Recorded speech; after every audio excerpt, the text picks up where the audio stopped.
गुरुवार व्रत की विधि। इस दिन बृहस्पतिश्वर महादेव जी की पूजा होती है। दिन में एक समय ही भोजन करें, पीले वस्त्र धारण करें, पीले पुष्पों को धारण करें। भोजन भी चने की दाल का होना चाहिए, नमक नहीं खाना चाहिए। पीले रंग का फूल, चने की दाल, पीले कपड़े तथा पीले चंदन से पूजा करनी चाहिए और पूजा करने के बाद कथा सुननी चाहिए। इस व्रत को करने से बृहस्पति जी अति प्रसन्न होते हैं तथा धन और विद्या का लाभ होता है। स्त्रियों के लिए यह व्रत अति आवश्यक है। इस व्रत को में केले का पूजन होता है। कथा। प्राचीन समय की बात है।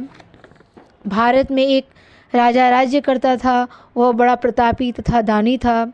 वह नित्य प्रति मंदिर में भगवान दर्शन करने जाता था। वह ब्राह्मण और गुरु की सेवा किया करता था। उसके द्वार से कोई भी याचक निराश होकर नहीं लौटता था। वह प्रत्येक गुरुवार को व्रत रखता एवं पूजन करता था। हर दिन गरीबों की सहायता करता था, परंतु यह सब बातें उसकी रानी को अच्छी नहीं लगती थी। वह न व्रत करती थी, न किसी को एक भी पैसा दान में देती थी।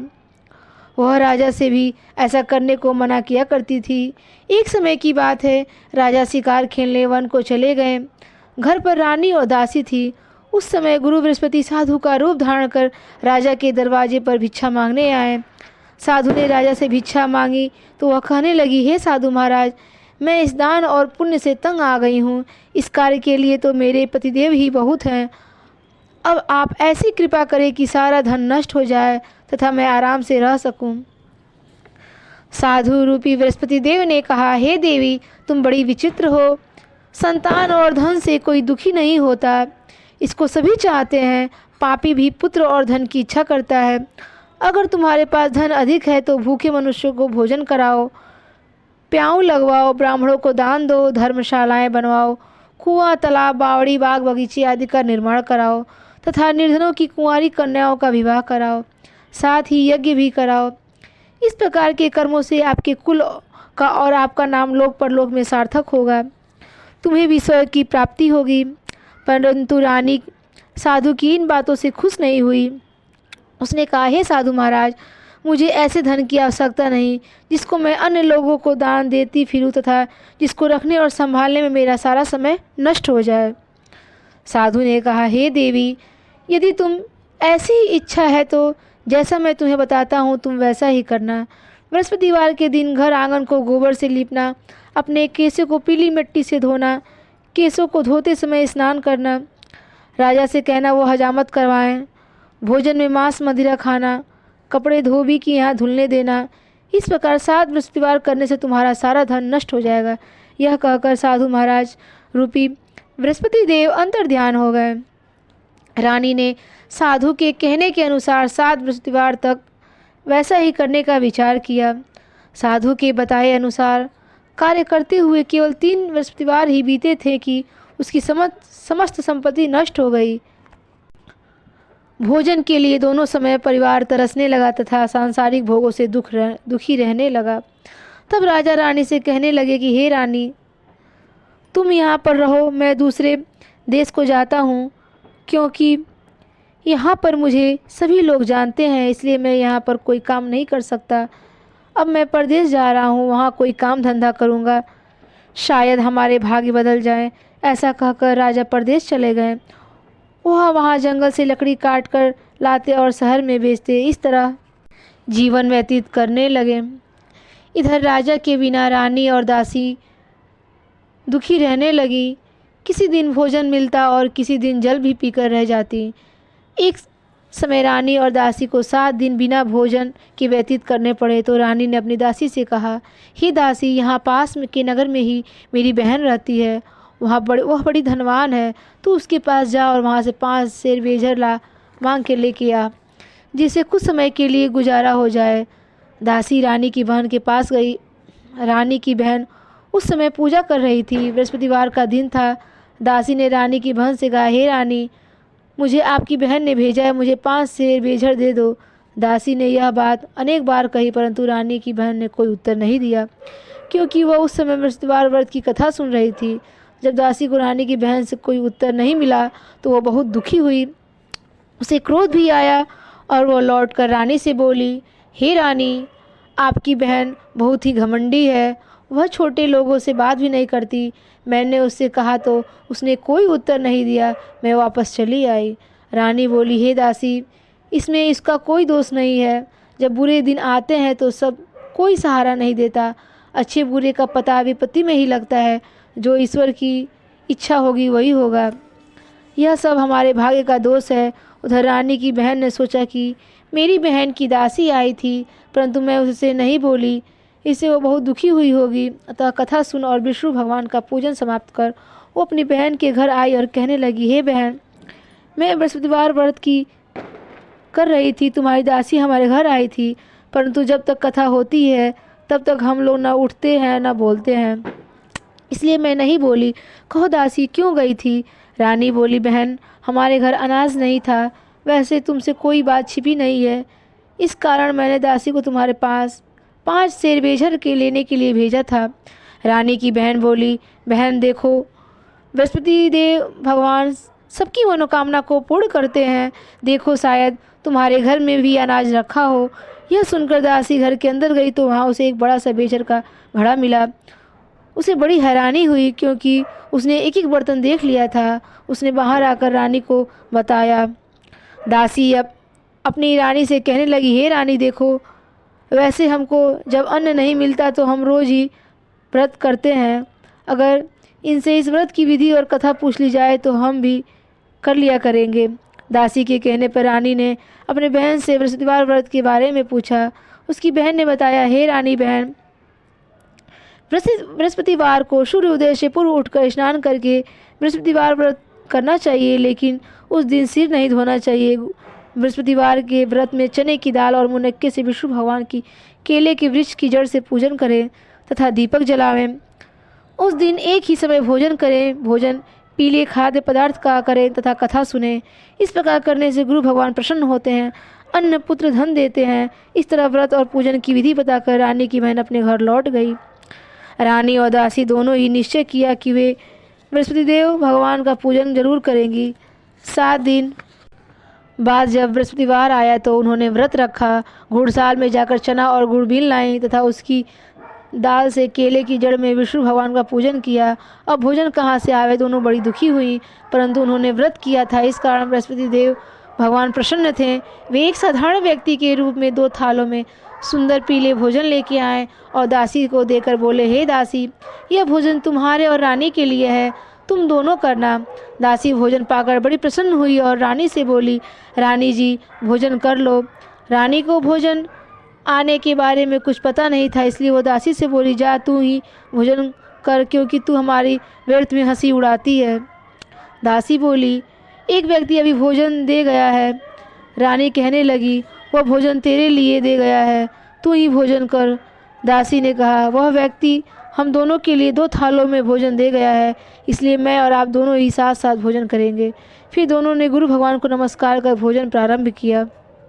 उसके बाद से वे प्रत्येक बृहस्पतिवार को गुरु भगवान का व्रत और पूजन करने लगी। बृहस्पति भगवान की कृपा से उनके पास धन हो गया, परंतु रानी फिर पहले की तरह आलस्य करने लगी। तब दासी बोली, देखो रानी, तुम पहले भी इस प्रकार आलस्य करती थी, तुम्हें धन के रखने में कष्ट होता था, इस कारण सभी धन नष्ट हो गया। अब गुरु भगवान की कृपा से धन मिला है तो फिर तुम्हें आलस्य होता है। बड़ी मुसीबतों से के बाद हमने यह धन पाया है, इसलिए हमें दान पुण्य करना चाहिए।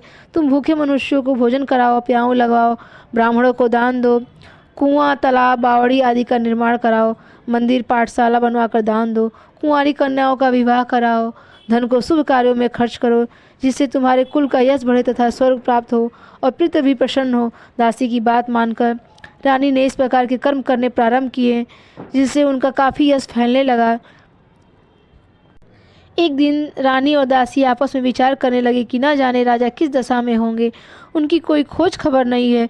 गुरु भगवान से उन्होंने प्रार्थना की और भगवान ने रात्रि में राजा को स्वप्न में कहा, हे राजा उठ, तेरी रानी तुझको याद करती है, अब अपने देश को लौट जा। राजा प्रातः उठकर जंगल से लकड़ियाँ काटकर लाने के लिए जंगल की ओर चल पड़ा। जंगल में गुजरते हुए वह सोचने लगा, रानी की गलती से कितने दुख भोगने पड़े। राजपाट छोड़कर उसे जंगल में जाकर रहना पड़ा। जंगल से लकड़ियाँ काटकर उन्हें बेचकर गुजारा करना पड़ा। उसी समय उस जंगल में बृहस्पति देव एक साधु का रूप धारण कर आए और राजा के पास आकर बोले, हे लकड़हारे, तुम इस सुनसान जंगल में किस चिंता में बैठे हो, मुझे बताओ। यह सुन राजा के नेत्रों में जल भर आया और साधु की वंदना कर बोला, हे प्रभु, आप सब कुछ जानने वाले हैं। इतना कहकर राजा ने साधु को अपनी संपूर्ण कहानी सुना दी। महात्मा तो स्वयं ही दयालु होते हैं। वे राजा से बोले, हे राजा, तुम्हारी पत्नी ने बृहस्पतिवार देव के प्रति अपराध किया था, जिसके कारण तुम्हारी यह दशा हुई। अब तुम इस प्रकार की चिंता मत करो, भगवान तुम्हें पहले से अधिक धन देंगे। देखो, तुम्हारी पत्नी ने बृहस्पतिवार व्रत करना प्रारंभ कर दिया है। अब तुम भी बृहस्पतिवार का व्रत करके चने की दाल व गुड़ और जल को लोटे में डालकर केले के पत्ते से भगवान विष्णु का पूजन करो।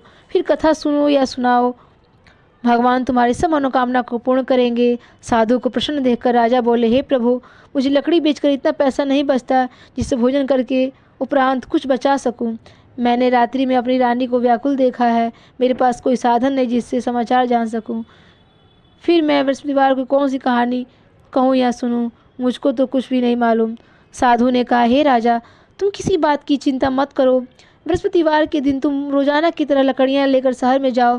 तुम्हें रोज से दुगुना धन प्राप्त होगा, जिससे तुम भली प्रकार भोजन कर लोगे तथा बृहस्पति देव की पूजन का सामान भी आ जाएगा। बृहस्पति देव की कथा इस प्रकार है। बृहस्पति देव की कथा। प्राचीन काल में एक बहुत ही निर्धन ब्राह्मण था। उसकी कोई संतान नहीं थी। वो नित्य पूजा पाठ करता था, परंतु उसकी स्त्री बहुत मलिनता के साथ रहती थी। वह न तो स्नान करती थी और न ही किसी देवता की पूजा करती थी। प्रातः काल उठते ही सर्वप्रथम भोजन करती, बाद में कोई अन्य कार्य करती। ब्राह्मण देवता बहुत दुखी रहते थे। पत्नी को बहुत समझाते, किंतु उसका कोई परिणाम न निकलता। भगवान की अनुकंपा से एक समय उस ब्राह्मण की पत्नी गर्भवती हुई और 10वें महीने एक सुंदर कन्या को जन्म दिया। निर्धन ब्राह्मण कन्या के जन्म से बहुत दुखी हुआ। धीरे धीरे ब्राह्मण की कन्या बड़ी होने लगी। बचपन से ही उस कन्या की रुचि भगवान विष्णु की पूजा में थी।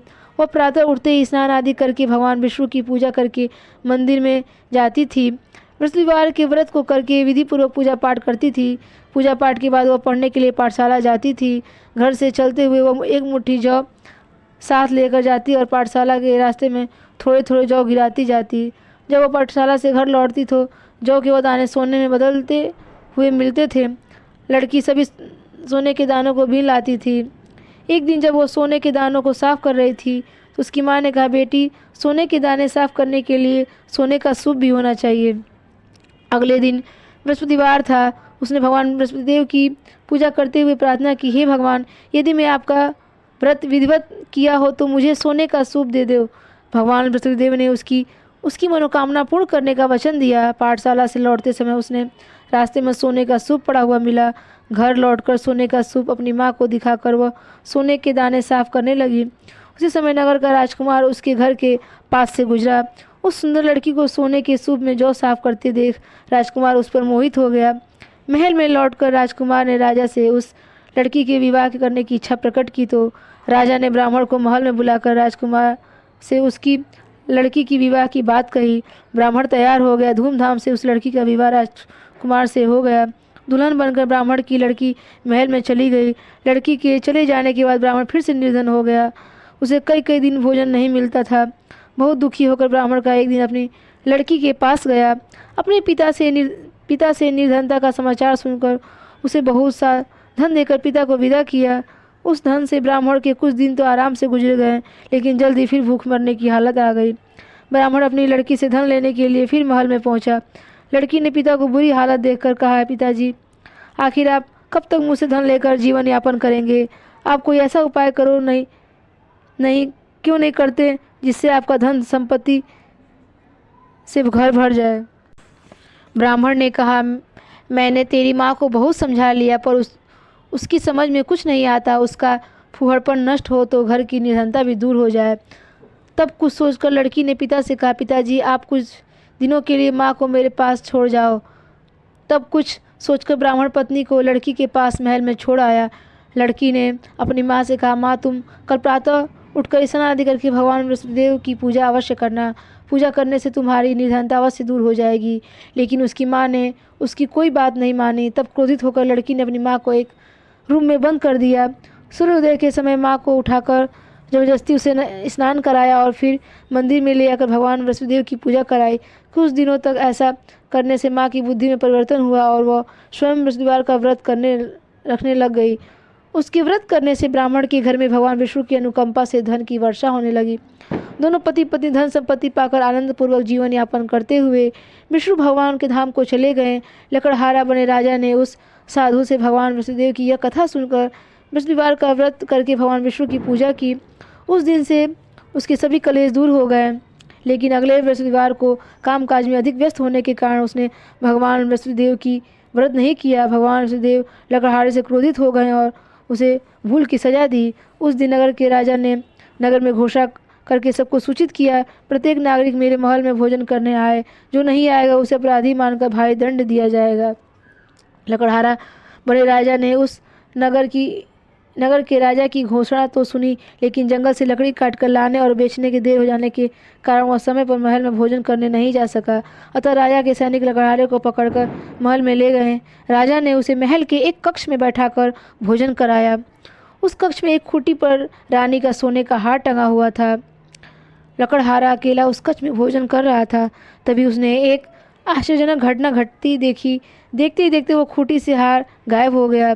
थोड़ी देर बाद राजा ने हार को गायब देखा तो लकड़हारे को कारावास में डलवा दिया। लकड़हारा मन ही मन अपने भाग्य को कोसने लगा। तभी उसे जंगल में मिले साधु का स्मरण हो गया। थोड़ी देर में भगवान वसुदेव सन्यासी के रूप में उसके सामने प्रकट हुए और कहे, हे लकड़हारे, तूने भगवान वसुदेव की पूजा नहीं की, इसी कारण तुम्हें कष्ट हुआ है। लेकिन अब चिंता मत करो, बृहस्पतिवार के दिन कारागार के दरवाजे पर तुम्हें कुछ पैसे पड़े हुए मिलेंगे। उन पैसों से भगवान बृहस्पतिदेव की व्रत करके उनकी पूजा करोगे तो तुम्हें सब दुख नष्ट हो जाएगा। बृहस्पतिवार के दिन दरवाजे पर मिले पैसों से चने और गुड़ मंगवाकर लकड़हारे ने बृहस्पतिवार की कथा कही तो भगवान बृहस्पतिदेव ने प्रसन्न होकर उस नगर के राजा को स्वप्न में लकड़हारे को कारागार से मुक्त करने को कहा। सुबह राजा ने अपने कक्ष में आकर देखा तो खूंटी पर रानी का हार टंगा हुआ था। राजा ने लकड़हारे को मुक्त कर दिया और उसे धन और आभूषण देकर विदा किया। लकड़हारा बना राजा उस नगर से चलकर अपने नगर में पहुंचा तो उस नगर में कुएं, धर्मशाला, बाग बगीचे देखकर बहुत प्रसन्न हुआ। राजा ने किसी से पूछा, ये कुएं, धर्मशाला किसने बनवाई है? सबने उसे बताया कि ये सब रानी और उसकी दासी ने बनवाए हैं। राजा महल में पहुंचा तो रानी ने उसका भव्य स्वागत किया। तब राजा ने निश्चय किया कि सप्ताह में एक बार तो बृहस्पतिदेव का व्रत तथा पूजन करते हैं, परंतु मैं प्रतिदिन व्रत किया करूँगा तथा दिन में 3 बार कथा कहा करूँगा। तब राजा हर समय दुसाले में चने की दाल बांधे रहता था। दिन में 3 बार बृहस्पतिदेव की कथा कहता। कुछ दिनों के बाद राजा को अपनी बहन की याद आई। एक दिन घोड़े पर सवार होकर राजा अपनी बहन से मिलने चल दिया। अभी राजा नगर में बाहर पहुंचा ही था कि उसने कुछ लोगों को एक शव को ले जाते हुए देखा। राजा को स्मरण आया कि आज उसने किसी को बृहस्पतिवार की कथा नहीं सुनाई है। राजा ने उस लोगों को रोककर कहा, भाइयों, आप शव को ले जाने से पहले मुझसे बृहस्पतिवार की कथा सुन लो। लोगों ने राजा को क्रोधित होकर कहा, तुम पागल तो नहीं हो? लेकिन कुछ बड़े बूढ़े लोगों ने कहा, अच्छा भाई, साथ में चलते चलते तुम अपनी कथा भी सुना लो। राजा ने चलते हुए आधी कथा ही सुनाई थी कि शव हिलने लगा। राजा की पूरी कथा सुनते ही शव उठकर बैठ गया। लोगों ने हैरानी से दांतों तले इंगली दबाई और अगले बृहस्पतिवार से भगवान बृहस्पतिदेव का व्रत करने तथा कथा सुनने का निश्चय कर लिया। अब घोड़े पर सवार राजा चलते हुए एक किसान के पास पहुंचा। किसान अपने खेत में हल चला रहा था। राजा ने कहा, अरे भाई, मुझसे बृहस्पतिवार व्रत की कथा सुन लो। किसान गुस्साते हुए बोला, अरे भाई, देख नहीं रहे कितनी देर तक तुम्हारी कथा सुनूंगा? उतनी देर में तो मैं पूरे खेत में हल चला लूँगा। राजा निराश होकर चलने लगा। तभी किसान के बैल लड़खड़ाकर ज़मीन पर गिर पड़े। किसान के पेट में भी जोरों से दर्द होने लगा। उस किसान की पत्नी जब खाना लेकर आई तो उसने किसान से इस बारे में पूछा। किसान ने घुड़सवार की पूरी कहानी सुनाई। किसान की पत्नी दौड़ती हुई राजा के पास पहुंचकर हाथ जोड़कर बोली, भैया, मैं तुम्हारी कथा सुनने को तैयार हूँ। राजा ने उसके साथ खेत पर पहुंचकर बृहस्पतिवार व्रत की कथा सुनाई। तब बैल उठकर खड़े हो गए। किसान के पेट का दर्द तुरंत ठीक हो गया। राजा अपनी बहन के घर पहुंचा तो उसकी बहुत आवभगत हुई। अगले दिन सुबह उठकर राजा ने देखा घर के सभी लोग भोजन कर रहे हैं। किसी भूखे को बृहस्पतिवार व्रत की कथा सुनाए बिना राजा भोजन नहीं करता था। उसने बहन से कहा, बहन क्या घर में कोई ऐसा व्यक्ति है जिसने अभी तक भोजन नहीं किया हो? उसकी बहन बोली, भैया हमारे घर में तो क्या आपको दूर नगर में कोई ऐसा व्यक्ति नहीं मिलेगा जिसने सुबह सुबह भोजन नहीं किया हो। तब राजा ने बहन के घर से निकलकर उस नगर में बिना भोजन किए व्यक्ति की तलाश की। एक गरेड़िए के घर में उसका बेटा बीमार होने के कारण भूखा रह गया था। राजा ने उसको जाकर बृहस्पतिवार व्रत की कथा सुनाई। कथा सुनते सुनते गरेड़िए का बीमार बेटा बिल्कुल ठीक हो गया। सबने राजा की बहुत प्रशंसा की। एक दिन राजा ने अपनी बहन से कहा, बहन अब हम अपने घर जाना चाहते हैं, तुम भी हमारे साथ चलो, कुछ दिन वहाँ रहकर लौट आना। राजा की बहन ने अपनी सास से पूछा तो सास ने ताने देते हुए कहा, बहू मायके जाना तो अकेली जाना, मेरे पोते को नहीं ले जाना। तुम्हारे भाई की कोई संतान नहीं है, कहीं तुम्हारी भाभी मेरे पोते पर कुछ जादू टोना न कर दे। दूसरे कक्ष में बहन की सास की बातें सुनकर राजा दुखी मन में अकेला ही अपने नगर को लौट आया। रानी ने राजा से कहा, आप तो अपनी बहन को साथ लाने की बात कहकर गए थे, फिर बहन के साथ क्यों नहीं आए? तब राजा ने दुखी होते हुए, रानी हम निसंतान हैं इसलिए कोई हमारे घर आना पसंद नहीं करता। रानी ने राजा को समझाया, हे प्राणनाथ, हमें बृहस्पति देव ने सब कुछ दिया है, अब भगवान बृहस्पति देव हमें संतान भी अवश्य देंगे। बृहस्पतिवार को विधिवत व्रत करते हुए रानी राजा ने भगवान बृहस्पति देव से संतान के लिए प्रार्थना की। कुछ दिनों के बाद उन्होंने स्वप्न में दर्शन देते हुए कहा, हे राजन, तेरी मनोकामना अवश्य पूरी होगी। एक सप्ताह के बाद रानी गर्भवती हो गई। 10वें महीने रानी ने एक सुंदर पुत्र को जन्म दिया। राजा रानी जीवन पर्यंत बृहस्पतिवार व्रत करते रहे। उनके घर में धन की वर्षा होती रही। इस तरह आनंदपूर्वक जीवन यापन करते हुए राजा रानी भगवान बृहस्पतिदेव की अनुकंपा से मोक्ष को प्राप्त करके सीधे बैकुंठ धाम पहुँच गए। बृहस्पतिवार व्रत को विधिवत व्रत करके जो स्त्री पुरुष भगवान विष्णु की पूजा करते हैं, भगवान उनकी सभी मनोकामनाओं को पूर्ण करते हैं।